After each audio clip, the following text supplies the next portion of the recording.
একবার এক সাহাবী তিনি ওনার বৃদ্ধা মা ওনার সেবা করছিলেন। তো ওই সময় হজের সময় হয়েছে, হজে যেতে পারেনি, মায়ের সেবাই করে যাচ্ছেন। পরে অনেক কান্নাকাটি করছে, ইস মায়ের সেবাটা করছি ভালো লাগছে, কিন্তু হজে যেতে পারলাম না, এই কষ্টে তার চোখ দিয়ে পানি আসছে। তো রাসূলুল্লাহ সাল্লাল্লাহু আলাইহি ওয়াসাল্লামের কাছে এই খবর পৌঁছে গেল। তখন রাসূলুল্লাহ সাল্লাল্লাহু আলাইহি ওয়াসাল্লাম বলল যে কেউ যদি তার বৃদ্ধ মা বাবাকে দেখে, তার জন্য উমরা, হজ এবং জিহাদের সমান সব তার জন্য দেওয়া হবে ইনশাআল্লাহ। সুবহানাল্লাহ। চিন্তা করেন আপনি, বৃদ্ধ মা বাবাকে দেখলে আপনার কমবে না, মা বাবাকে দিবেন, আল্লাহ তাআলা বরকত বাড়িয়ে দিবে।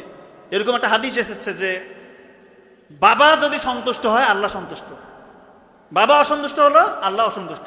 এর থেকে বড় কথা কি হতে পারে? এখন ছেলে পেলে এরকম হয়, বেপরোয়া, মা বাবাকে মানে না। একটু বয়স হয়ে গেলে 16 বছর, 18 বছর, 20 বছর হয়েছে, মনে হচ্ছে আমি স্বাধীন।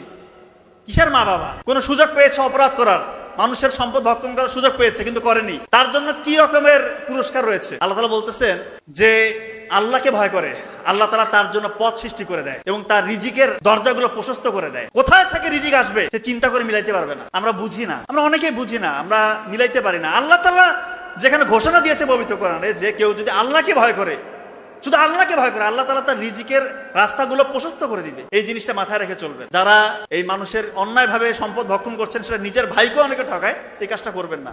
আলটিমেটলি লাভবান হইতে পারবেন না। দেখবেন, আমি অনেক দেখেছি, আমার কাছে তো অনেক পেশেন্ট আসে, দেখি যে এই লোকটা হয়তো অন্যায় করে মানুষকে ঠকাইছে, আমরা সবাই জানি। দেখা যাচ্ছে এমন এমন রোগ হয়েছে, ওটার চিকিৎসা ওনার পক্ষে করা সম্ভব হচ্ছে না। হয়তো একটা চিকিৎসা থেকে কোনো ভাবে করছে, আবার একটা রোগ ধরতেছে, তার সন্তানগুলো বিগড়ে গিয়েছে, সন্তানগুলো দেখা যাচ্ছে যে লাইনচ্যুত, অসহায়। ওই লোকটা অসহায়, টাকা পয়সা কিন্তু কমতি নাই, অবৈধ টাকা ইনকাম করছে।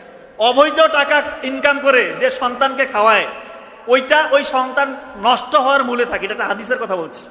আর হালাল উপার্জন করে যদি আপনার সন্তানকে খাওয়ান, সেটা ইনশাল্লাহ তাকে তার উত্তরোত্তর তার উন্নতি হবে।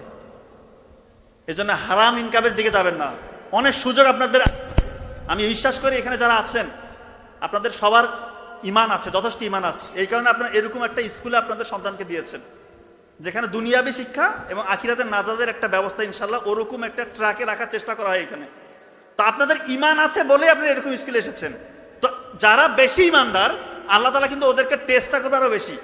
পরীক্ষা হবে আপনাদের একটু কঠিন, এই জিনিসটা সবসময় মাথা করবেন, মাথায় রাখতে হবে। আপনার ঈমান যত মজবুত, পরীক্ষা সামনে হয়তো তত বেশি বড় বড় পরীক্ষা আসবে, তো পাপ পিছলানো যাবে না। হয়তো দেখবেন আপনারা যারা বড় বড় চাকরি করেন, এমন এমন সুযোগ আসবে, আল্লাহ তাআলা ক্রিয়েট করে দিতে পারে, সুযোগে আপনি কাছাকাছিও যাবেন না। আল্লাহকে খুশি করার জন্য ওইখান থেকে স্কিপ করবেন, আল্লাহ তাআলা রিজিক বাড়িয়ে দিবে। দেখবেন সন্তান চোখের, দেখবেন চোখ জুড়ে যাবে, এমন সন্তান হবে ইনশাআল্লাহ। সন্তান যদি আপনার কোটি কোটি টাকা আছে, সন্তান হয়েছে মাদকাসক্ত, ভালো লাগবে? বৃদ্ধ বয়সে আপনাকে